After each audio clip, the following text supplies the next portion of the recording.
I was sitting in the kitchen, alone, listening to the slight hum of the fridge and watching the morning light spread across the freshly painted walls in a soft white. A peaceful, clean, welcoming white. There was no longer any sign of that ridiculous mauve that for years caused me silent irritation every time I went in there. The choice of color was yet another of Carol's impositions, like so many others that she had shoved down my throat from the moment she crossed the threshold of my house as if she were the owner of the situation. That faded, overbearing mauve seemed to scream that there was no room for me there. But now the walls could breathe. And so did I. I took a deep breath. For the first time in a long, long time, without feeling that heavy knot in my stomach, without that muffled anxiety, without the constant sensation of walking on shards, it was as if the air was finally mine, as if the space finally really belonged to me. It all began as the worst mistakes in life begin, with the fantasy of a fairy tale. I was young, in love, and full of hope. I looked at Gary and saw a kind, funny man with a carefree charm that made me laugh.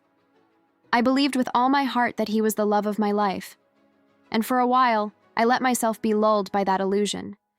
The problem with fairy tales is that they never warn you that sometimes the princess is asleep and the dragon lives inside the castle.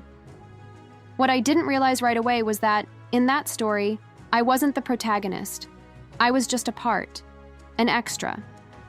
A spectator in an unhealthy bond between a spoiled man and a controlling mother who never accepted another woman taking up space in her little boy's life. I married Gary believing that we were building a life together, that we would grow together, form a family, share dreams, achievements, and challenges. But in practice, he was already in a marriage before me, a symbolic, suffocating marriage with Carol. I was just the intruder trying to fit in. The third wheel, the silent enemy. And the cruelest thing was that he didn't see, or pretended not to see, how it was eating me up inside. He thought it was normal for his mother to come and spend days and days with us, bossing everything around, criticizing everything I did, complaining about my seasoning, my way of tidying things up, the way I brought up our daughter. And he laughed.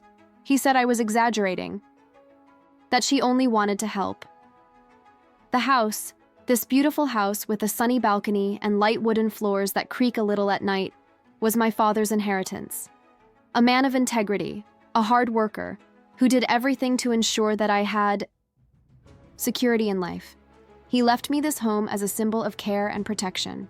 And I, fool that I was, opened the doors of that house as if I were opening my heart. I let Gary in. I let Carol invade. I let my own presence disappear little by little among the paintings she hung without consulting me, among the furniture he brought in without asking me, among the decisions they made together as if I were the maid lucky enough to be there. Years of living on the sidelines. Years of trying to please, trying to understand, trying to convince myself that it was just a phase. But a phase that never passed. Because it wasn't a phase. It was a pattern. A dynamic in which I was the only one trying to make it work. He didn't help with anything. Not with the bills, not with his daughter, not with me. He preferred to spend hours in front of the television, with his headphones in his ears, laughing with virtual friends while I struggled to make ends meet. And Carol? She became more and more present, more oppressive, more in control of everything, even of my patience. But there comes a time when you stop. It's not an outburst, it's not an explosion, it's a deep, calm, firm tiredness. It's a stop that comes from the bottom of your chest, with the strength of someone who has cried every possible tear. I remember exactly the day that it came out of my mouth. Carol was once again in my kitchen, stirring my pots and pans, reorganizing my cupboards as if she were in her own home. Gary on the sofa, laughing at something on his cell phone, oblivious to everything. I was on my back, washing a mug, when the water hit the porcelain and made that high-pitched sound. And suddenly everything made sense. Everything became clear. I dried my hands, turned around and said, "Do you two really think you're in charge here?" The silence was immediate. Carol looked at me as if I'd shouted. Gary took off his headphones, surprised, as if he was hearing my voice for the first time in years. She gave that debauched little smile, the one that always came before passive-aggressive sentences. "Oh dear, you're stressed, aren't you? You need to rest." No, I wasn't stressed. I was awake. For the first time, completely awake.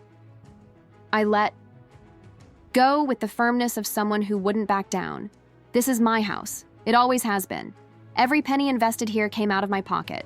I pay the bills. I support this roof. I put food on this table while you, Gary, spent the day playing games, and your mother bossed me around like I was a rebellious teenager. But it's over. If you want a divorce, fine. But know this, the only person who's going to walk out of here, with one hand in front of them and the other behind them, is you. His face paled. I felt sorry for him, almost. Carol widened her eyes and, as expected, went into drama mode. "How can you be so cruel to my boy?" she said, as if I had kicked a dog. But cruel is what they did to me for years. Cruel was the loneliness, the neglect, the constant gaslighting that made me doubt my own perception of reality. Cruel was making me believe that I wasn't good enough, that I was always wrong, that I should be grateful for having been chosen by someone like Gary. The icing on the cake was when I went to the cupboard, took out the blue folder and put the documents on the table, deeds, contracts, signatures, all in my name. Carol was speechless. Gary tried to argue. "You're destroying our family," he said, almost with a tear in the corner of his eye. I laughed, a quiet, free laugh. "Our family has always been you and your mother. I was just an extra, but now it's over. You can go," and off he went. He left with a suitcase dragging on the floor, a punctured bag, and a shattered ego. He went straight to his mother's house, the only place where he always felt truly at home. And you know what I did? I sat down on the living room floor, leaned my back against the sofa, and cried. I cried like I hadn't cried in ages. A light, liberating cry. I cried for myself. For the woman I had been. For the woman I had tried to be. And for the woman who was now finally standing up. The house fell silent. For the first time in years, a pleasant silence. No muffled screams, no harsh footsteps, no grumbling. My daughter slept better that night. Over the next few days, she began to play more lightly and smile more often. And I began to find myself again, rediscovering myself, to remake myself. Last week, Carol tried to drop by. Just to leave a present for the granddaughter, she said in a message full of emojis. I didn't open the door. I sent a short, clear reply. If you want to see your granddaughter, talk to Gary. This isn't your house. It never has been. It never will be. She replied with that typical sermon about unity, about family. I blocked her. Because family, for me, is not who invades, manipulates, diminishes. Family is who respects, who welcomes, who supports. And today, the only family I need is me and my daughter. And this house, this beautiful $2 million house that my father left me with so much love, is now our refuge, our nest, our safe world. No Mallow, no Carol, no Gary, just love, peace, and the freedom I should never have given up. And the most ironic thing of all, he went to live with his mother, exactly where he always belonged. And me? I smiled again. Not because everything got easier, but because, for the first time, I know that I'm exactly where I should be, in charge of my own life.